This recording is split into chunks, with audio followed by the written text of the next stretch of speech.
Hola amigos, mi nombre es Melissa Ramírez y el día de hoy hablaremos de un texto titulado La hermenéutica filosófica de Gadamer por Luis Armando Aguilar.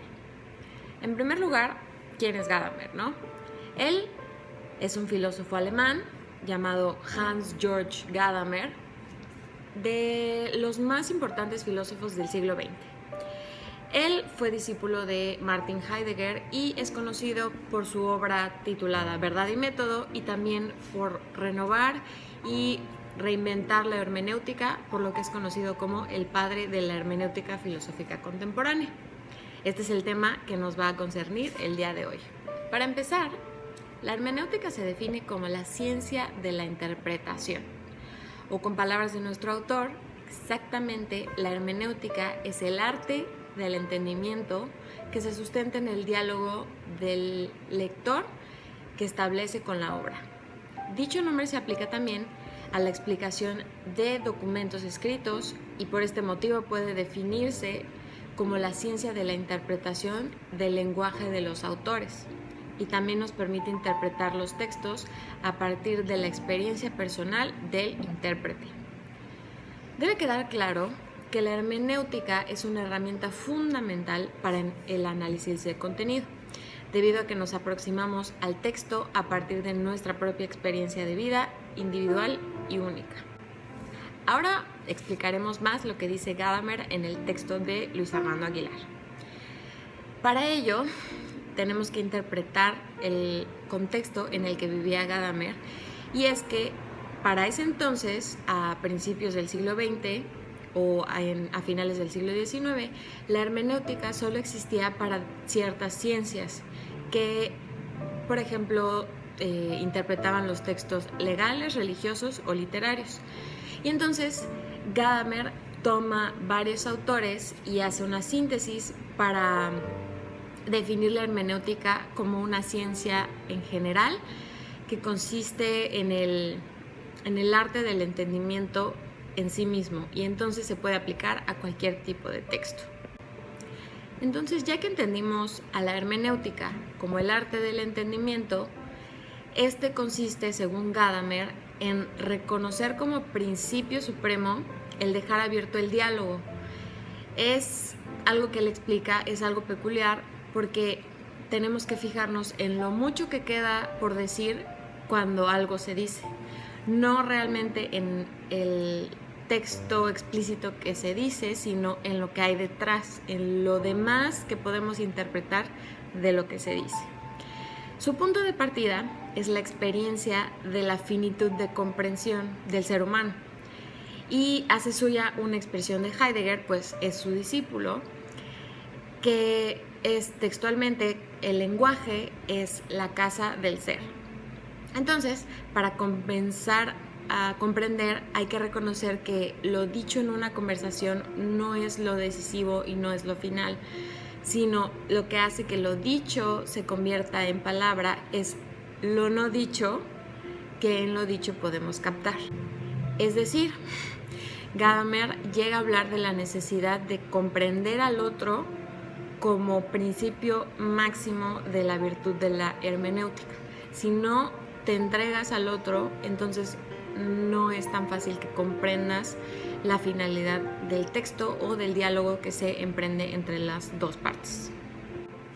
Hay otra parte también que se explica en el texto, la cual es la actitud ambivalente de Gadamer por, en primer lugar, su plena afirmación de la historia, de las tradiciones, los logros culturales y particularmente de las obras de arte, y por otra parte, un cierto pesimismo asociado con el mundo y lo que ha llegado a ser en la era de la técnica, la cual empieza más en el siglo en el que él vive, en el siglo XX y XXI. Entonces, en toda su obra, él demuestra el temor frente al peligro de absolutización de la ciencia y que en ella se depositen las esperanzas o expectativas demasiado altas de sus posibilidades. Él también habla de que lo que significa vivir en un mundo tecnificado o sus peligros significan que los medios masivos de comunicación para la cultura, el funcionamiento masivo de las universidades o una ética del rendimiento, el optimismo del progreso. Esto puede impedir el aprendizaje y esta sería la derrota máxima del verdadero diálogo y de la capacidad de comprensión. Esto equivaldría para Gadamer a la imposibilidad de acceder o de que el ser humano pueda llegar a estar en casa o acceda a su morada. Como decía que Heidegger decía que la palabra era la morada del ser.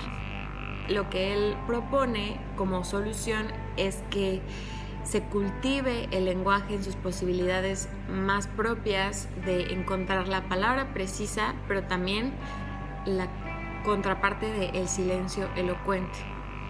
Y que se fomente el estar presente en el diálogo, pues esto es lo más opuesto a la rutina del diálogo polémico o el lenguaje que solo se utiliza o solo se reduce a informar, etc.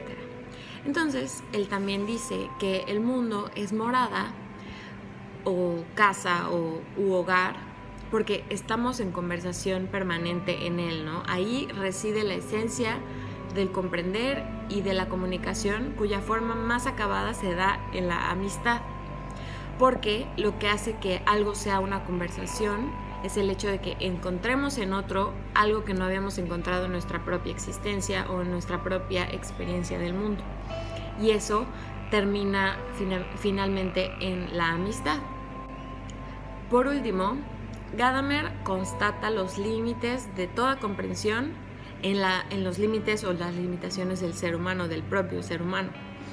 Porque el hombre es como una palabra inacabada, una palabra a medias, la cual solo se completa y se vuelve inteligible con el otro y por el otro, que es en donde se abre y queda abierto un horizonte de esperanza.